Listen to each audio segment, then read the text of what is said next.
వ్యక్తిగత లోపాన్ని బట్టి దేవుడు ఒక వ్యక్తికి మార్పు చెందటానికి సమయం ఇస్తాడు. నేను మరలా చెప్తున్నాను, ఒక వ్యక్తి జీవితంలో వ్యక్తిగత ఆధ్యాత్మిక జీవితంలో లోపం ఉంటే దాన్ని మార్చుకోవడానికి దేవుడు సమయం ఇస్తాడు, వేచి చూస్తాడు. దేవుడు ఎన్ని సంవత్సరాలైనా, మోషే కొరకు 80 సంవత్సరాలు వేచి చూచాడు. మోషే ఒక పరిపూర్ణుడు కావాలని, తన చిత్తం నెరవేర్చగలని స్థితిలోకి రావాలని 80 సంవత్సరాలు తన వ్యక్తిగత లోపాల విషయంలో వేచి ఉన్నాడు. కానీ అక్కడే ఉంది అసలైంది, గమనించండి.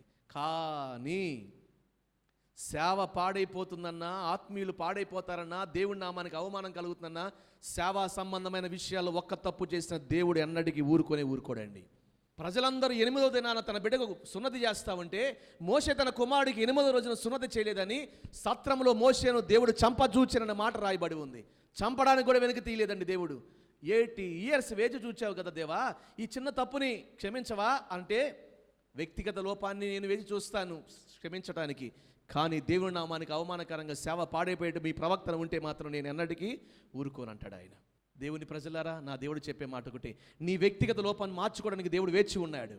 దావీదు వ్యక్తిగత జీవితంలో జరిగిన ఆ పాపాన్ని మార్చుకోవడానికి సమయం ఇచ్చాడు. దేవుడు సమయం ఇచ్చాడు. నేను అంటాను, పాపములో కూడా కృప చూపుతూ దావీదుతో అంటాడు కదా, నా కృప ఎన్నటికీ నిన్ను విడిచిపోదు.